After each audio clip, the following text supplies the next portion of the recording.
now I got to ask you up front. Are you looking for me to be honest? Uh, Honest, brutally honest. Please. When I say it's a mistake, I don't mean like, oh, you made a mistake. You know, who am I to tell you you made a mistake? Here's what I will tell you. It would just look a lot better if you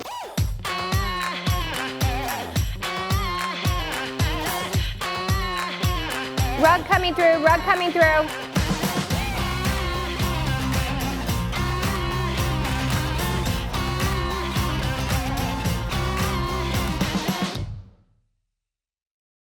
I would love to come to every one of you guys' homes.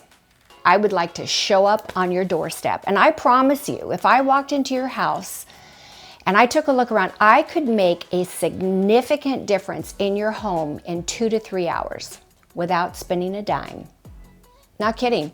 Just using what you have, I could make a difference. There are big things that you can do, and there are small things you can do if you know the principles. And I can promise you, regardless of this high-end home or a low-budget do-it-yourself DIY, the principles are always the same. Trends change and styles change, colors change, but principles don't change. The principle of proportion, that's a principle that most of you that I've seen your photos, I think a lot of people have that wrong. The big things that come to my mind that I keep seeing over and over again. If your headboard is this wide and you put a piece of art above it that's this wide, you have created a huge box. I don't dislike your piece of art, but he is a good 3 times the size that he should be. He's so wide, it's the same thing, same principle as your television being the exact same width as your piece of furniture under it. This is probably the #1 mistake, in my opinion, from a design perspective that I see over and over and over again. Take a look at your television, your main one in your main room, if it's a family room or living room. And is there a piece of furniture underneath of it? How wide is the piece of furniture underneath of it, and how wide is your television? If you have no more than, let's say your television is 40 inches, it's probably like 70 inches wide, and your piece of furniture below it is 70 inches, you have created this top-heavy, small-bottom look. I think this happened in Angela's bedroom. I think she had a big television and a small cabinet underneath of it. What did it look like when we changed the cabinet under and put the television back on top?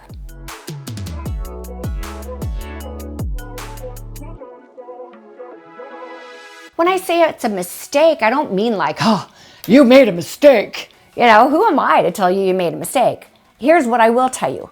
It would just look a lot better if you put a larger piece of furniture underneath that thing. Just like it would look a lot better if that area rug was larger, if all of the legs on your furniture fit underneath of that furniture, and it didn't look like you had to hop onto the island in order to be part of the scene where your sofa and chair and coffee table was.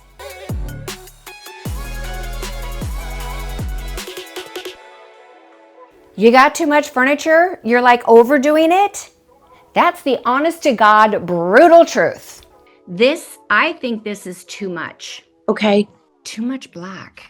Black. And then I would get rid of these little things. They're distracting. Get rid of them. Put in a rug and either keep this, but get rid of all this tchotchke stuff and get rid of this bench here and just lower this piece of art and have this be a piece of art by itself. Okay, get rid of the Not bench. with the bench. This is like you're paving the way for all, and it's too much. I can't fly all over the world and help every single person who needs my help. So how can I address that in a way that's usable, that would actually reach through the lens that I'm looking at right now and actually help you? And so I came up with this idea, and we call it the design sessions, and it's really next level advice. So on the design sessions, we have this thing called the monthly design challenges. And that's where members send me photos of their home, just one room at a time. They have an opportunity for me to actually look at their own personal home, their space, and give them suggestions. When you first walk in, she has a corner here, and it looks to me like someone at one point thought this would be the location for the television. Terrible location, I get it. I have the same issue. In my bed, when I'm laying in bed, the wall in front of me is basically an opening.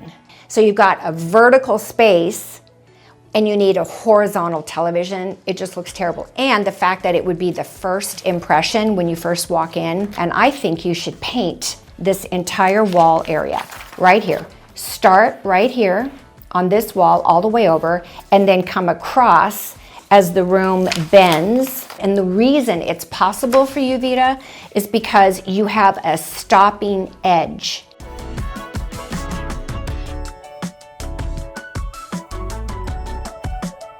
Get a chair, a lamp, a table, and some botanicals. You did everything I suggested, and it looks amazing. I also do this thing called 1-hour consultations.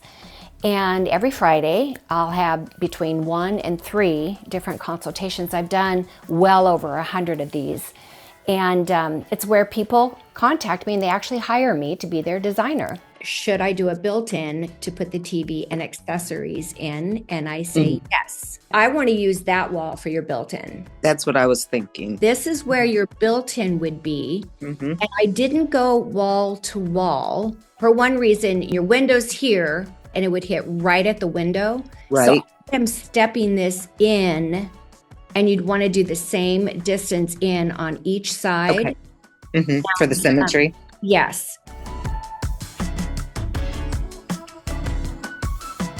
I think most of us are constantly trying to do something to change, to fix. Are you the kind of person that goes to Home Goods and buys yet another set of decorative pillows, thinking, that's what it needs?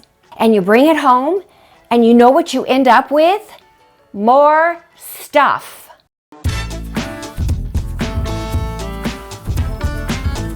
For one thing, clean your house.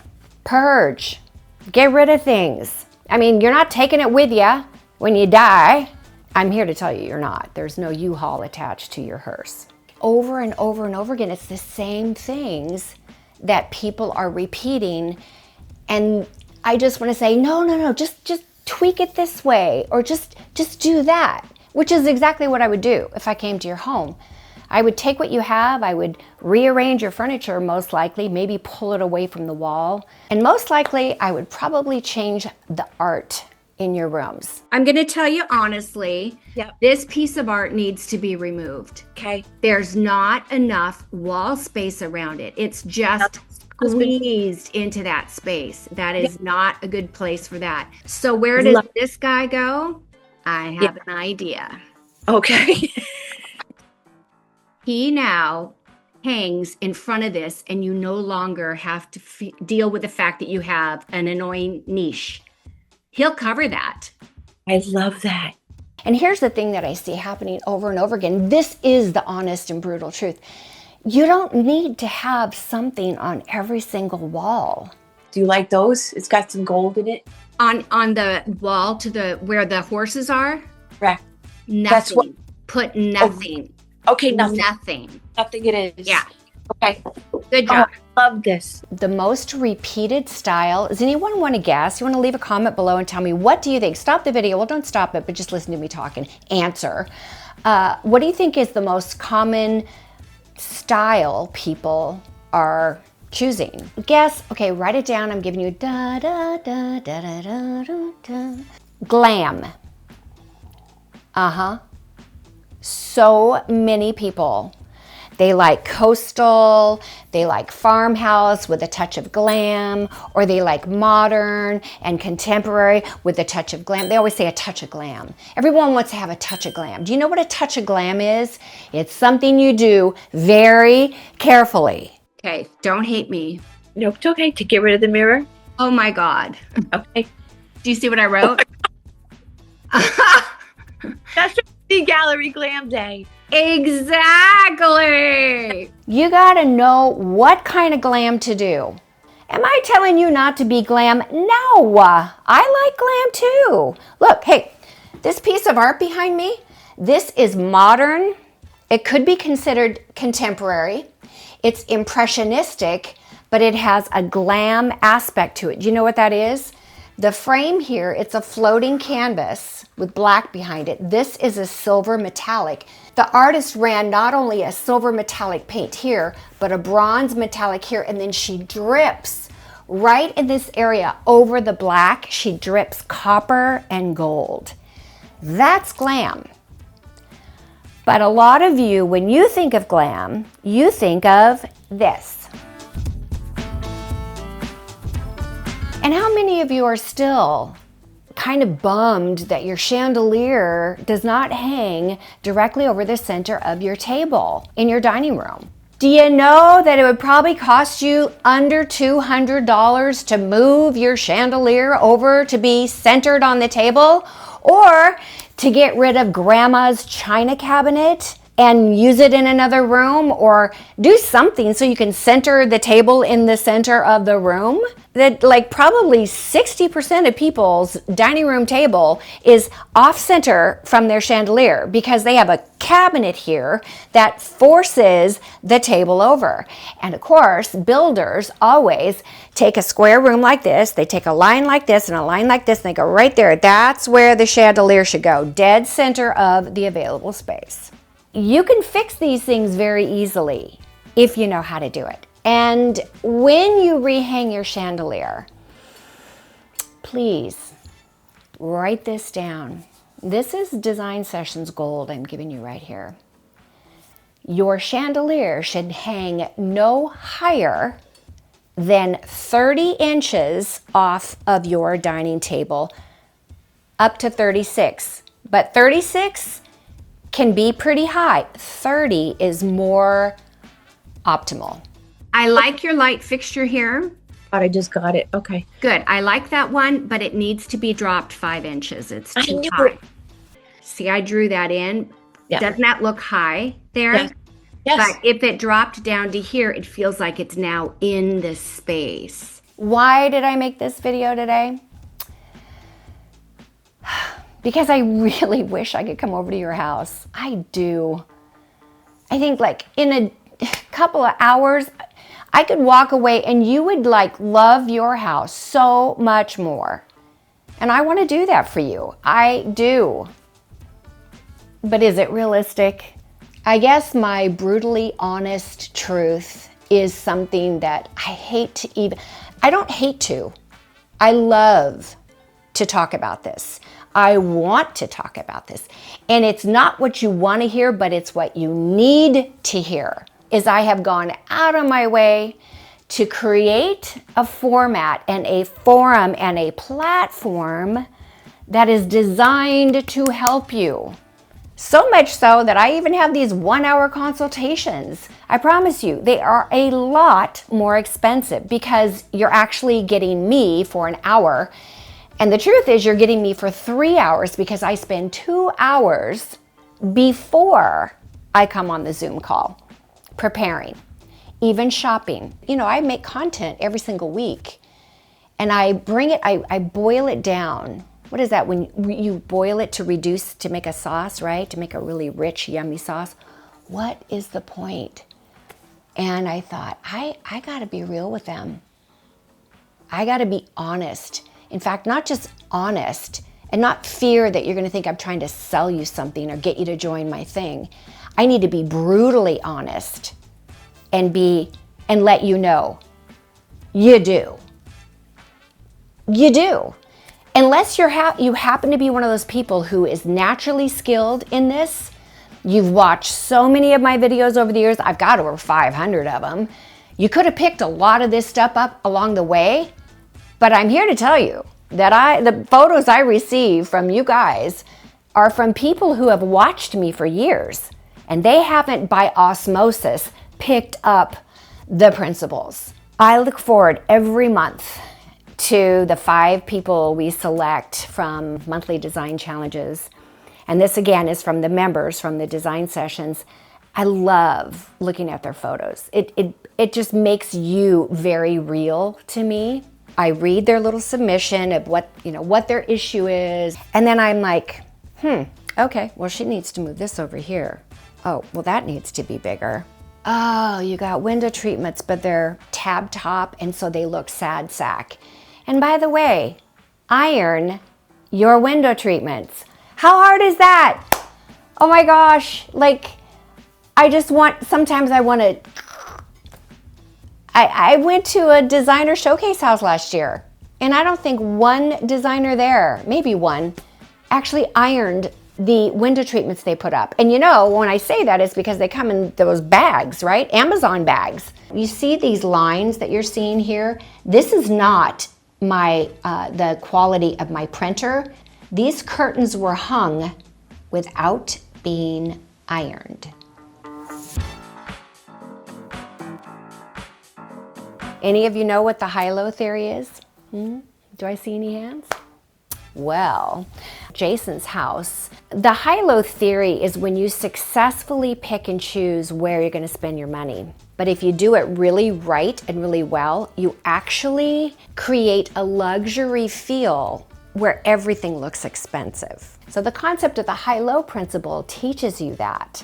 And of course, that's one of the things that you learn in the design principles. We could get rid of a whole lot of things and make our lives simpler and more beautiful by just applying the design, first off, acquiring the design principles, learning them, and then applying them. And of course, if you need more help beyond the content, and it's exclusive on the design, you need more help than the design sessions content, then submit your photos. And you can do as many as you want, as many months as you want to. It's one room at a time. But I will spend a good 15 minutes, probably 30 minutes in preparation and 15 minutes online, on camera, for our monthly Design Challenges episode, which only goes on the Design Sessions platform. I can give you direct help with your home specifically. If your home isn't what you want it to be because you don't have the money to do that right now, or the time, or you're in a season of life that it's just impossible, girl, guy, I get that. And I have been there and I understand it 100%. But if you are in a place and your house could look better and it doesn't just because you just haven't gotten off the sofa and made it happen, then I invite you to look at the links in the description box below to the various ways that you could have contact with me, that I could help you. Because that, honestly, I promise you before God, that is my desire and always has been here on YouTube and all the other social media platforms. I came up with this phrase the other day. I thought it was so good. I know I made it up, but I don't know if it exists anywhere. You ready? If you want to be part of my tribe, subscribe. I think that's so good. What do you think? Okay, leave me a comment below. All right, you guys, I will see you next time. Thank you for joining me today and letting me give you what I think is the honest, brutal truth that you need to hear. All right, until next time, next Thursday, 2 p.m. Central. Bye-bye. I appreciate everything you said, and thank you so much from the bottom of my heart. Of course. All right. Okay. Bye. Bye-bye.